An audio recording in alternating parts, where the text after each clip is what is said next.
You're on a popular website or app and you decide to create a new account on it.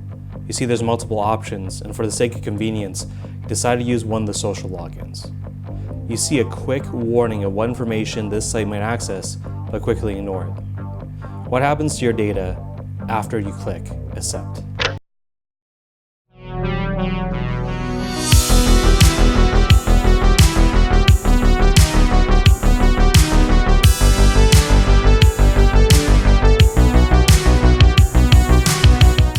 Hi everyone, I'm Andy Wong. Welcome to the latest episode of Demonware. Demonware is a show regarding the progress on my graphic novel, which shares the same name, as well as what's in my headspace regarding technology and society. Today I'm going to talk about social logins and your personal data. You might have heard a lot of cybersecurity related news recently regarding the use of personal data and data breaches. While this is a hot topic in news right now, this is not anything new. These issues have been around for years and have received very little attention overall. I'm going to push past all the noise and get to the heart of the matter. Your personal data isn't safe, and oftentimes we unintentionally spread out that same data to other places. When you click on and accept a social login on a website or app, that data gets copied to that service's servers wherever they live. It's one thing for Google, Facebook, or Twitter to have your data, but if it lives elsewhere, you can't guarantee that information is secure. One part of the controversy surrounding Cambridge Analytica and Facebook is the fact that even though Facebook deleted Cambridge Analytica's related app data on their end, Cambridge Analytica still hasn't deleted everything on their end, and that data is still in circulation.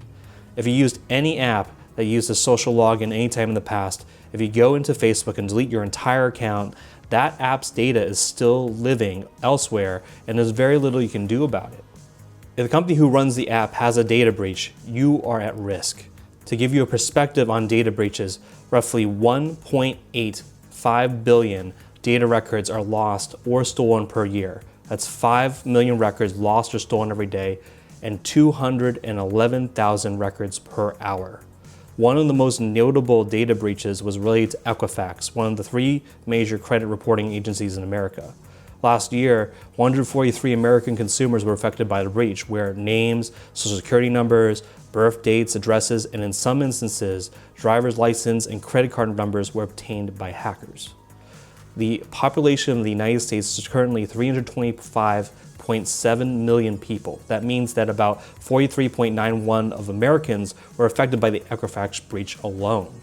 So I've hammered the point that your data isn't safe, but what can you do to secure your data and minimize your risk? I'll go over a few ways to do it. First, find out if you are affected. The most important thing to do is to find out if you are the victim of any particular data breach. There's a website called haveibeenpwned.com right here, and you can enter in your email address and find out if that email and any other personal information was currently obtained in any data breaches.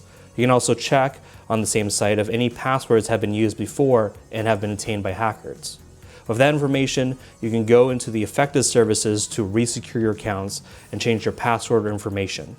Second, if possible, don't use social logins. If you're creating an account on a website or app, you're given the option to create a username or account using just your email address. Take that option. Make sure that account creation process actually makes you type your email address and not ask you for your Gmail or Yahoo account. That's not the same thing. If you have to use a social login, make sure you're aware of what information the app is using and if you're comfortable with that. 3, minimize your data trail. Reduce the amount of public information you have about yourself online.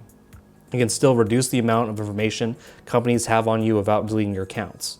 On Facebook, you can remove all the topics and pages you've liked, change permissions, and under Facebook's app settings, you can see what information apps can access and revoke their access or just remove them altogether. And lastly, secure your accounts. Out of everything, you should secure your email accounts the most. The most important thing to do is use a very good password or two-factor authentication. I recommend doing both. What two-factor authentication does is link your account to another device like your cell phone, and when you log in, you need to do an additional authentication step like entering a code or using your fingerprint reader on your phone. If you have a smartphone, setting this up is a fairly standard process, and there's no reason not to do this. Two-factor authentication increases the security of your account greatly. Regarding passwords, The longer your password, the harder it is for someone to hack or brute force it using a breached password list. A very easy way to have a strong password is to use a full sentence you can remember, like 11 horses carried the cowboys to the nearest rodeo. Please don't use that exact password though, because I just mentioned that in public. If remembering full sentences seems to be too much, you can use a password manager such as LastPass or 1Password. How password managers work is they give scrambled, auto-generated passwords to any email, app, or social service you link it to, and it acts as a gatekeeper. You just use 1Password through the password manager and allows you to access everything else. Now, how this improves security is it reduces all possible entry points to one very secure one. And with all that, I want to note that it's really important these days to secure what belongs to us, our personal information and data. It'll be a long while before companies are held fully accountable, so we must do what we can to secure it. I hope this all was informative and helpful. Anyways, my questions for you this week: have you been a victim of a data breach? And what have you done to secure yourself? Let me know in the comments down below, or you can tweet me on Twitter here. I like to read your thoughts and jump in the conversation. One more thing I want to mention: if you like this episode, feel free to check out one of my previous episodes. Episode 8 was about how third-party cookies track you over the internet, and episode 6 is about dark web patterns and how it exploits habits of the human mind. I'll link them down in the description down below.